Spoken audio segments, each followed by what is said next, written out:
27% des adultes français veulent quitter définitivement la France. Ce chiffre vient de Gallup, et il a doublé en 12 mois. Tu réalises ce que ça signifie? En seulement un an, le désir de partir a explosé. Pas partir en vacances, pas partir quelques mois, quitter le pays, définitivement. Et pourtant, en apparence, tout semble normal. Tu es assis à la terrasse d'un café parisien, le soleil brille, les gens discutent, la vie continue. Mais statistiquement, autour de toi, une personne sur 4 pense peut-être déjà à faire ses valises. Alors aujourd'hui, on va comprendre ce qui est réellement en train de se passer.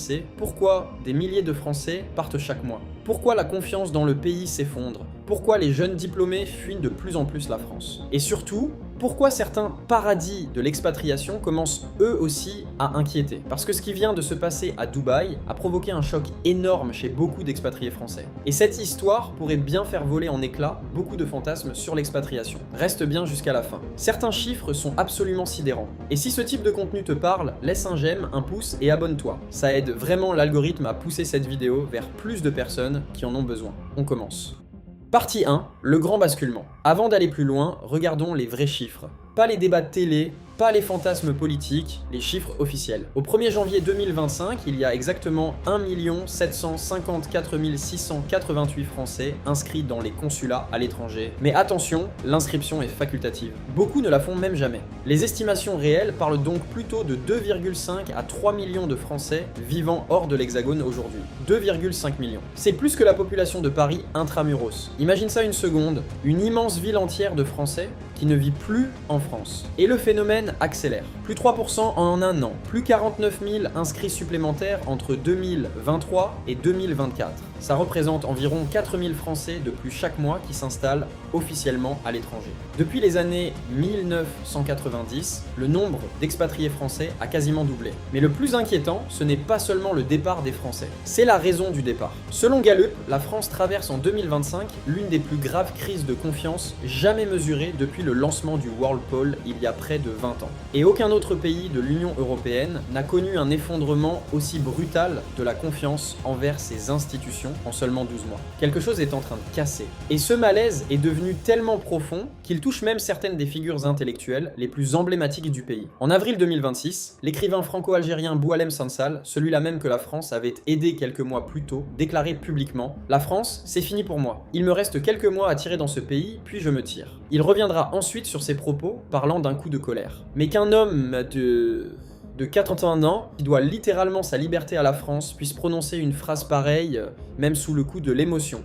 Ça dit quelque chose de profond. Alors maintenant, la vraie question c'est pourquoi? Pourquoi des Français qui ont un travail, une famille, parfois une belle vie, décident-ils malgré tout de partir? Je vais te donner les 5 vraies raisons. Raison 1, la pression fiscale. Première raison. Et de très loin la plus citée, la fiscalité. Les chiffres sont brutaux. En 2025, selon l'indice de compétitivité fiscale de la Tax Foundation, la France arrive 38e sur 38 pays de l'OCDE.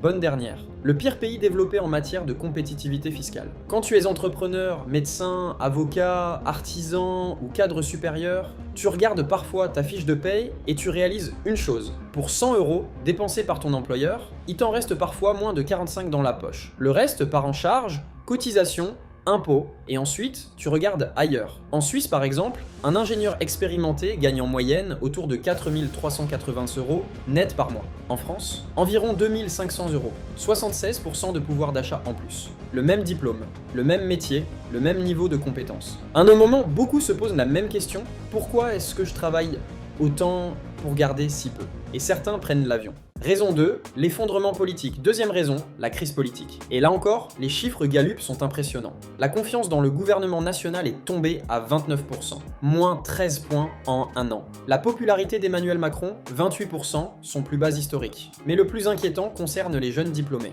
81% d'entre eux se disent inquiets de la situation politique du pays. 8 jeunes talents sur 10. Et il y a une raison. Depuis la dissolution surprise de l'Assemblée nationale en juin 2024, la France traverse une période de blocage permanent. Premier ministre qui s'enchaîne. Motion de censure. Majorité introuvable. Budget bloqué. Le pays donne l'impression d'être paralysé. Même Fitch a dégradé la note souveraine de la France en septembre 2025. Et quand tu es jeune diplômé ou entrepreneur, tu regardes ça et tu te demandes comment construire mon avenir dans un pays qui semble ne plus réussir à se gouverner lui-même. Gallup a établi un lien direct. Près d'un Français sur 2 qui n'a plus confiance dans les institutions envisage de quitter le pays. Le lien est mécanique. Raison 3. Les salaires et la fuite des cerveaux. Les salaires français ne suivent plus. Et les jeunes talents commencent à partir massivement. Selon le baromètre Ipsos BVA, Fédération Syntec, publié en septembre 2025, 15 000 diplômés Bac+5 quittent la France chaque année pour commencer leur carrière ailleurs. 15 000 par an. Et c'est plus 23% en 10 ans. Mais le plus inquiétant, c'est qui part. Plus l'école est prestigieuse, plus les jeunes s'en vont.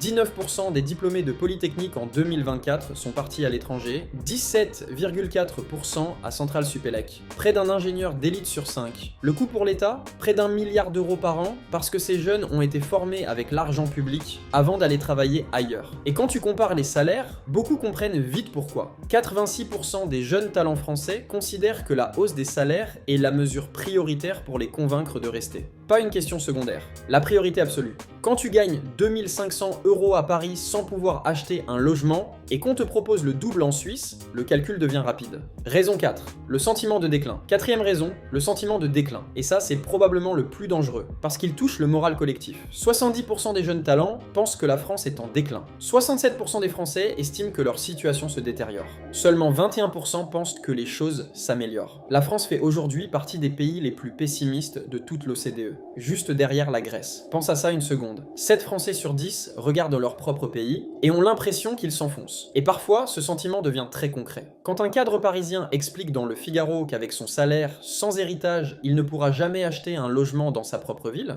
beaucoup se reconnaissent. Le vieux contrat implicite, travaille dur et tu réussiras, pour beaucoup, il semble cassé. Alors les gens regardent ailleurs, et ils voient des pays où avec le même salaire, ils peuvent acheter une maison, respirer, et se projeter dans l'avenir. Raison 5. Le climat social et la perte de repères. Cinquième raison. Le climat social et culturel. Sujet sensible, mais omniprésent dans les témoignages. Dans Le Figaro, Euronews ou Le Monde, une phrase revient constamment. Je ne me reconnais plus dans ce pays. Fracture sociale, tension permanente, incivilité, insécurité ressentie, tout cela crée une fatigue psychologique. Et c'est exactement ce qu'exprimait le coup de colère de Boualem Sansal. Même si il est revenu sur ses propos, beaucoup de Français se reconnaissent dans cette lassitude. Le sentiment d'un débat public devenu irrespirable. Et un jour, certaines personnes craquent. Elles prennent un billet d'avion. Et beaucoup ne reviennent jamais. Partie 3, où ils vont et ce qui les attend, le top 5 des destinations. Maintenant qu'on sait pourquoi ils partent, regardons où ils vont. 5 pays concentrent à eux seuls 40% de tous les expatriés français. Numéro 1, la Suisse. 172 313 Français inscrits. Le paradis des hauts salaires et de la fiscalité plus légère. Numéro 2, les États-Unis. 159 981 Français. Le rêve américain version 2.0, malgré le durcissement migratoire. Numéro 3, le Royaume-Uni. 140 et 1593 Français. Londres reste une gigantesque place d'opportunité. Numéro 4, la Belgique. 123 781 Français. Pratique, francophone et plus avantageuse fiscalement pour certains profils. Numéro 5, le Canada. 119 256 Français. Le grand favori des jeunes diplômés. Et justement, les destinations préférées des talents français sont très claires. Canada, 29%.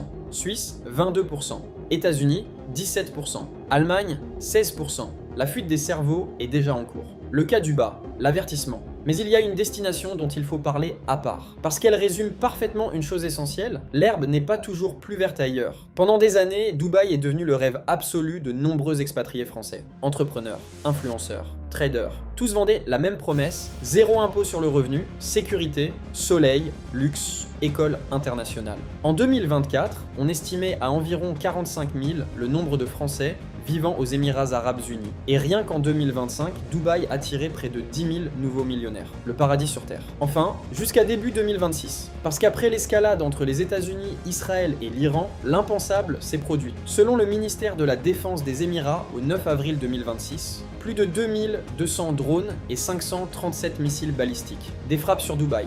Des hôtels touchés, des sirènes au-dessus de Palm Jumeirah. En quelques jours, le rêve a basculé. Et là, ce qui s'est passé devient presque irréel. Des ultra-riches ont payé jusqu'à 200 000 $ pour louer des jets privés et fuir Dubaï en urgence. Le Parisien, BFM, le Financial Times, tous en ont parlé, des gens prêts à payer des fortunes pour échapper aux missiles. La fin brutale d'une illusion. Et les conséquences sont énormes. Selon CNBC, environ une famille britannique sur 8 installée aux Émirats serait repartie. Sur 240 000 résidents britanniques. Le tourisme à Dubaï a chuté jusqu'à 80% dans certains secteurs. L'immobilier ralentit, les marchés décrochent, des entreprises évacuent leurs salariés. Bloomberg compare déjà la situation à l'exode des expatriés de Hong Kong après le Covid. Mais le plus absurde arrive maintenant. Pour conserver leur leur statut fiscal aux Émirats, beaucoup d'expatriés doivent y passer au moins 183 jours par an. Problème, s'ils restent trop longtemps en France pendant la guerre, ils redeviennent imposables en France. Résultat, certains paieraient jusqu'à 200 000 $ pour retourner à Dubaï malgré les tensions, juste pour conserver leur avantage fiscal. Tu imagines la scène? Fuir les bombes pour éviter les impôts. Puis retourner sous les missiles pour ne pas redevenir imposable. Les autorités émiraties ont même débloqué un plan d'urgence de 235 millions d'euros pour retenir les expatriés. Pendant ce temps, certains investisseurs déplacent donc déjà leurs actifs vers Singapour. La fameuse Suisse du Moyen-Orient a perdu son image d'invulnérabilité. Et la leçon est brutale. Le paradis fiscal d'aujourd'hui peut devenir le piège géopolitique de demain, très vite. Conclusion. Alors qu'est-ce qu'on retient de tout ça? Au fond, ce n'est pas seulement une histoire d'impôts, ou de salaire, ou de politique, c'est plus profond. La vraie crise, c'est peut-être la perte d'espoir collectif. Le président de la fédération Syntec, Laurent Giovacchini, l'a résumé avec une phrase très forte. Il faut faire rêver les jeunes avec des projets nationaux d'envergure. Puis il ajoute, le problème, c'est que les Jeux Olympiques, c'est tous les 100 ans. Et Notre-Dame, heureusement, ne va pas brûler tous les 5 ans. Et cette phrase résume peut-être tout. Beaucoup de Français ne fuient pas seulement une pression fiscale. Ils fuient un récit collectif qui semble s'être éteint. Ils ne voient plus la France comme une aventure, mais comme un musée, magnifique, mais figé. Et quand un pays cesse de faire rêver sa jeunesse, il commence à perdre son avenir. Maintenant, attention, il faut être honnête, la France garde encore énormément d'atouts. 84% des jeunes diplômés reconnaissent au moins un avantage majeur à vivre en France. La protection sociale, les congés payés, la sécurité de l'emploi, le cadre de vie. Et l'histoire de Dubaï rappelle quelque chose d'essentiel. La stabilité d'un pays, un état de droit solide, des institutions fortes, ça a une valeur immense. Et ça, malgré toutes ces difficultés, la France l'a encore. Alors, la vraie question n'est peut-être pas seulement où partir, mais plutôt, qu'est-ce qu'on doit reconstruire pour que la France redevienne désirable? Et toi, j'aimerais vraiment connaître ton avis. Est-ce que tu as déjà pensé à quitter la France? Si oui, pour aller où? Et après tout ce qu'on vient de voir sur Dubaï, est-ce que ça change ta vision des choses? Je lis absolument tous les commentaires. Et d'ailleurs, si tu envisages sérieusement de partir, j'ai mis à jour mon guide premium « Quitter la France en 2026, expatriation, fiscalité, destination, démarche ». Je l'ai entièrement actualisé début 2026, justement avant les dernières tensions géopolitiques.